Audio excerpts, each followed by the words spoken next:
Halo Sobat Jess, sebelum masuk ke kisah kali ini, untuk kalian para player eFootball 2022 mobile, gue akan giveaway akun eFootball yang keren. Akunnya seperti yang kalian lihat ini. Kalian bisa racik sendiri sesuai keinginan kalian. Untuk syarat ikutan giveaway-nya, satu, tonton video ini dari awal sampai habis, karena yang tidak nonton sampai habis akan ketahuan di analitik YouTube ya. Dan pemenangnya akan diacak ulang. 2. Kalian komentar di bawah. Satu orang hanya boleh satu komentar dari 5 bangunan terseram yang ada di video ini. Tiap bangunan memiliki kisah seramnya masing-masing. Sebutkan satu kejadian yang paling seram menurut kalian. Jangan lupa tulis IG kalian ya di kolom komentar di bawah. Jadi digabung ya. Jangan lupa itu. Nah, 3. Wajib subscribe dan nyalakan lonceng. Yang tidak subscribe akan ketahuan dan jika menang dibatalkan. 4. Wajib like video ini. 5. Follow Instagram kami @jeritandalamkesunyian. Yang tidak follow akan diacak ulang pemenangnya. Dan untuk syarat lebih jelasnya bisa kalian cek di deskripsi ya. Nah, untuk perandoman pemenang giveaway sebelumnya ada di akhir video ya. Jangan lupa tonton video ini dari awal sampai habis. Terima kasih. Selamat malam pecinta cerita misteri, selamat datang di Jess Jeritan Dalam Kesunyian. Untuk video kali ini kita akan membahaskan tentang 5 bangunan terangker versi Jess part 2. Nah, jadi untuk part 2 ini kita udah dapat lagi untuk gedungnya. Yang pertama itu Menara Saidah. Nah, jadi Menara Saidah ini gedung ini dibangun pada tahun 1995 hingga 1998. Nah, Menara Saidah resmi ditutup pada tahun 2007 karena alasan konstruksi bangunan yang tidak tegak dan miring beberapa derajat sehingga dianggap membahayakan. Jadi emang kalau kayak kita kalau sering melewati yang misal mau ke Senayan itu pasti kita melewati itu dan kalau dari jauh benar-benar kelihatan miringnya sih betul gitu. Mungkin kalau yang masih penasaran gitu coba deh cek, kalian lihat dari jauh itu kelihatan banget miringnya. Iya, makanya ditutup mungkin kan ya karena takutnya rubuh ke depan. Takutnya itu kan mungkin demi keselamatan bersama juga kan. Betul. Ya, untuk cerita misterinya nih di Menara Saidah itu ada beberapa kasus ya. Ada beberapa cerita. Yang pertama dari security dari pihak Menara Saidah sendiri. Jadi saat itu security tersebut diminta tolong oleh sosok wanita berbaju merah. Jadi dia meminta tolong pada security untuk mengantarkannya ke lantai 14. Lantai 14. Sampai di lift dipencet tombol 14. Ketika tuh lift sudah sampai di tombol di 14. Pintu lift terbuka namun wanita berbaju merah tersebut hilang. Iya, udah nggak ada gitu. Security-nya bingung lah. Akhirnya dan cerita keduanya masih seputaran lift juga. Jadi ada pengunjung yang ke Menara Saidah tersebut, dia mau ke lantai di mana ruangan itu gitu. Ya yang dia tuju. Sampai di situ dia tekan angka ruangannya itu yang ingin dia tuju. Akan tetapi lift tersebut setiap lantai itu selalu terbuka. Jadi di lantai 1 pintu terbuka, di lantai 2 pintu terbuka. Jadi seolah-olah ada yang mau masuk, turun masuk. Iya. Jadi padahal dia mencetnya apa? Cuman itu doang. Cuman kenapa? Setiap naik ke lantai itu kebuka. Lantai 1 terbuka gitu. Kedua kebuka. Jadi terbukanya pun ada jeda gitu. Jadi seolah ada yang keluar masuk, ada yang kegiatan aktivitas keluar masuk gitu. Dan untuk yang ceritanya ketiga ini masih sama seputaran lift juga tapi ini dialami oleh pegawai di salah satu gedung tersebut juga. Dimana pegawai tersebut tertinggal barangnya di ruangannya. Akhirnya dia balik lagi ke ruangan tersebut, dia masuk lift, dia pencet tombol ruangan tersebut. Akan tetapi lift tersebut selalu berhenti di lantai 14. Jadi dia pencet tombol shift, tapi yang terbuka itu lantai 14, lift terbuka, tutup. Akhirnya dia pencet lagi, terbuka lagi hanya di tombol 14. Sampai akhirnya yang ketiga kalinya di 14 lantai 14 tersebut terbuka pintunya dan dia melihat sosok si baju merah tersebut. Untuk yang terakhirnya di Menara Saida Yeah. itu ada kasus, bukan kasus ya, ada cerita mistisnya adalah di basementnya sering terdengar teriakan dan jeritan. Cerita. Iya, dan nggak cuman ya security atau mana orang, dalam kesunyian. iya bener-bener ada jeritan malam-malam gitu, tiba-tiba terjerit gitu, ada jeritan teriakan gitu. Itu sih yang dari Menara Saida. Ini nih ya cerita misteri di Saida nih ya. Ya sih serem banget sih. Berarti kita lanjut yang kedua nih ya. Ternyata ya. Jadi kalau kedua ini dia ini ya. Ada Rumah Pondok Indah ini. Rumah Pondok Indah. Iya. Gitu. Jadi Rumah Pondok Indah ini emang udah legend banget ya bagi pecinta horor ya. Karena kan sempat juga diangkat menjadi sebuah film layar lebar juga ya. Dan viral juga. Jadi konon ceritanya di tahun 83 itu penghuni rumah itu dirampok. Iya, dan perampoknya sangat keji tentunya, sehingga dia membantai semua orang yang ada di situ, termasuk penjaga rumah dan ada korban jiwanya itu anak kecil dia. Saking viralnya kan banyak penampakan. Di tahun 2008 bangunan rumah tersebut dirobohkan. Iya. Karena mungkin mengganggu ya, apalagi itu kan kawasan elit ya. Iya sih, tapi sebelum dirobohkan itu sih ini dia kan emang makanya sampai diangkat ke film itu emang dia viral banget sih. Jadi ada kisah misterinya pertama tuh nasi goreng itu, ada tukang nasi goreng. Ada yang mesen dari rumah tersebut. Mungkin nggak tahu ya tukang nasi goreng itu kalau itu tuh kosong, atau mungkin biasanya kan kalau lagi mungkin dia gitu tahu kan, mungkin dia tahu karena dia sering lewat pasti tukang nasi goreng, tapi lagi, ya namanya kalau lagi kayak gitu lagi terpengaruh ya. Jadi mungkin seolah itu kayak rumah biasa gitu, normal ya, kalau terpengaruh kan biasanya kayak gitu. Nah dia jadi mengantarkan pesanan itu ke rumah tersebut, tapi sampai saat mengantarkan itu sampai sekarang nggak diketahui keberadaannya sih gitu. Jadi kayak hilang gitu. Terus kedua itu dia setiap yang warga sekitar lewat situ atau pedagang lewat situ, gue sering banget muncul penampakan muka rata di situ. Ya inilah diganggu gitu. Nah terus juga makanya terkenal di film itu kan diangkatnya terus ya muka rata itu. Jadi dulu viral banget sih muka rata dulu.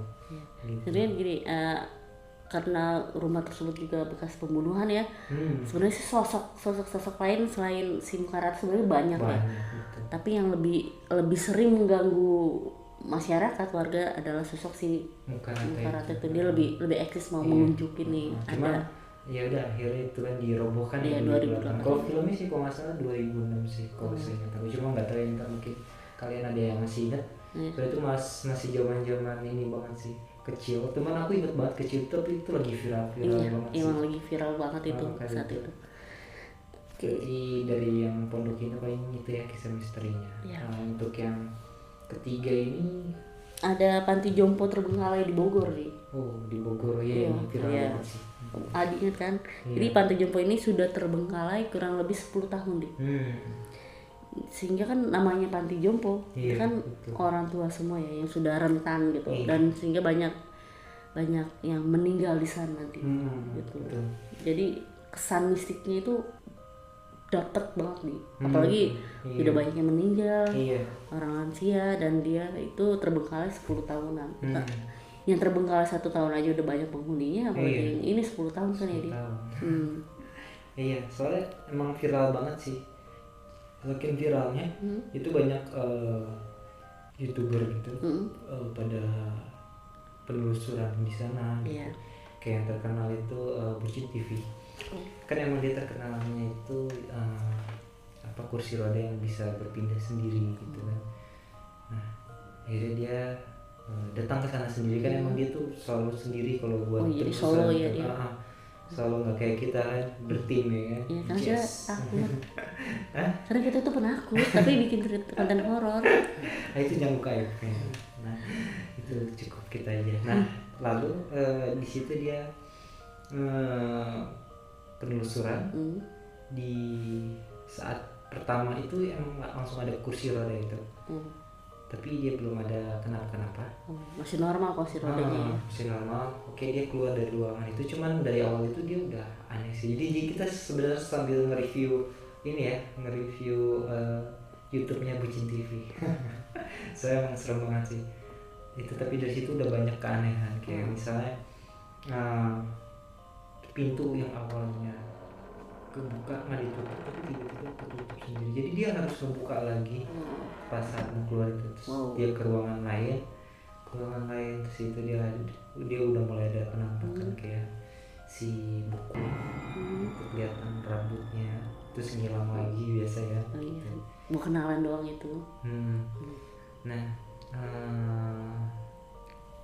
terus habis itu dia balik lagi ke tempat yang itu. Nah di situ dia dikejutkan oleh suara pintu nutup kencang sebelum kursi roda itu berjalan sendiri. Gitu. Nah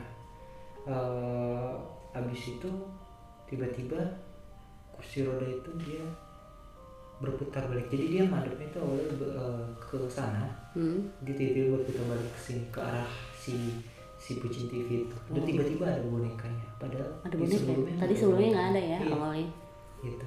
Udah di situ dia panik sih, terus langsung keluar. Jadi emang itu horor banget sih. Iya benar, padahal itu baru dia nggak nyampe setengah jam kayaknya tuh di situ dia langsung perkenalan nih langsung GG banget. Nah itu untuk yang ketiga ya. Nah untuk yang keempat ini ada lagi dari rumah sakit Kadipolo Solo. Nah jadi rumah sakit ini merupakan salah satu fasilitas kesehatan di kota Solo yang sudah ada sejak zaman kolonial Belanda. Nah sebelum benar-benar terbengkalai di era sekarang, rumah sakit tua ini sempat difungsikan sebagai mes tim sepak bola Arseto Solo pada 1980-an. Pas kerusuhan Mei 98, Arseto Solo itu dibubarkan. Praktis rumah sakit Solo itu udah terbengkalai lah setelah dari yang mes terakhir itu. Jadi sempat digunakan lagi, padahal udah nggak dipakai, tapi digunakan lagi. Cuman pas 98 itu benar-benar udah terbengkalai banget sih. Gitu. Ya untuk kisah horor di rumah sakit tersebut jadi ada wanita ya, ada sosok wanita yang pernah tinggal di situ. Menurut pengakuannya dia melihat sosok wanita cantik tinggi dan dia dijambak. Dia dijambak tepat di depan ruang pendaftaran pasien. Jadi pas dia dijambak dia sempat melihat, dan sosoknya itu adalah sosok wanita tinggi cantik gitu. Dan untuk ceritanya keduanya itu ada seorang yang hobi berburu burung ya, dan dia berburu burungnya di area rumah sakit tersebut. Ketika dia hendak berburu, dia ditakutkan oleh sosok kakek-kakek. Tampilannya adalah kakek-kakek zaman dulu itu, jadi kakek-kakek keraton gitu. Iya, modelnya model keratonan gitu. Bukan di Solo yang keraton-keraton gitu. Iya. Dan yang terakhir nih di ceritanya aku ini paling GG juga sih. Karena ini ada ada seseorang penebang pohon. Jadi dia tuh mau berencana untuk menebang pohon di area rumah sakit tersebut. Iya, mungkin mau bersihkan gitu. Dan saat mau menebang pohon itu memang sudah sore hari ketika dia mau menebang pohon, dia dikagetkan oleh sosok kakek-kakek tinggi hitam dan berjenggot. Dia udah takut. Udah takut, tapi disamperin lah, ibaratnya disamperin dan dibicarakan oleh kakek-kakek tersebut untuk siang saja menebang pohonnya gitu. Diizinkan cuman siang. Iya, dia diizinkan menebang tapi mungkin siang aja gitu. Karena kan udah terlalu sore juga gitu. Ya karena si penebang pohon ini takut, ya dia nuruti apa kata sosok tersebut. Iya sih, saya wajar sih, sudah jatuhnya udah 10 tahun juga terbengkalai. Pasti banyak sih yang kayak gitu. Nah berarti tadi yang keempat ya. Kalau yang kelima ini dari ini ya. Dari Hotel Terbengkalai di Malang. Jadi dia itu dekat dengan pemandian air panas. Hotel ini emang sudah terbengkalai sejak 3 tahun terakhir nih. Tapi aroma mistis masih terasa meski beberapa bagian hotel terbengkalai tersebut sudah mulai dibersihkan. Pintu hotel tersebut bagian belakang itu berada satu lokasi dengan pemandian air panas tersebut. Jadi bagian belakangnya itu satu nyatu gitu, nyatu langsung. Itu sih emang dia terkenalnya karena pemandian air panasnya itu sih. Nah tapi dia emang cerita mistisnya sih benar-benar ini sih ya, terkenal gitu. Soalnya sampai ini sih public figure gitu sampai dia berujinya di situ. Kayak ya, pokoknya ada lah beberapa gitu kalau yang kalian tahu gitu kan. Tinggal searching aja itu rumah apa hotel yang itu pasti ketahuan sih siapa yang ini ya. Terus juga selain itu dari warga juga ada, contohnya kayak misalnya sosok besar itu tinggi ada penampakan di situ kayak gitu. Terus ya biasa dukun juga. Terus karena dia dulu ini kan terkenal dari zaman pas lagi kolonial Belanda gitu, otomatis penampaknya sih kayak berbentuk-bentuk ini sih kerajaan gitu sih. Perempuan kerajaan kayak gitu sih paling untuk penampakan gitu mistisnya. Nah paling itu sih 5 bangunan terhoror terangker ya, versi Jazz Part 2 ya. Iya, mungkin di sini ada sobat Jazz yang tinggal di sekitaran lokasi tersebut gitu, bisa langsung lah kirim komentar, bener nggak sih cerita ini pernah ada gitu, atau jangan-jangan sobat Jazz sendiri nih pernah mengalami langsung gitu. Kayak mungkin di Pondok Indah kan lewat beneran melihat kan. Gimana nih pas gue lewat Pondok Indah ternyata begini rasanya gitu. Betul. Cuman tadi udah dibongkar sih Pondoknya. Tapi situ masih ada. Tapi di antara 5 ini mana yang udah pernah Yang udah pernah? Yang pasti yang pertama lah. Karena kita kan udah sering lewatin ya. Dan emang bangunannya miring ya. Bahaya banget itu. Itu miring sih, bahaya. Itu sih paling kalau yang kita lewatin. Nah, itu aja ya pokoknya dari kita. Jangan lupa subscribe, terus lonceng. Terus juga tadi selain ini ya ketinggalan sih yang deket sini apa yang dari cerita itu kita boleh komentar. Tapi mungkin siapa tahu ada yang daerah kalian kalau di daerah kalian itu ada punya cerita misteri gitu, cerita horor tapi belum sempat terangkat ceritanya, bisa banget langsung dikirim aja ceritanya nih di bawah ini ya, di deskripsi di bawah ini buat di IG buat part 3 ya. Part 3 part 4 ya. Gitu saja sih ya. Berarti jangan lupa subscribe, bunyikan lonceng. Terus yang mau bagi cerita juga boleh langsung aja kirim ke kita. Lihat deskripsi di sini ya. Instagram kita, boleh bagikan ceritanya atau ya bisa kita undang juga boleh gitu. Itu aja sih ya gitu ya. Sekian, selamat malam. Salam Jazz. Oke, sekarang kita langsung acak pemenang giveaway sebelumnya.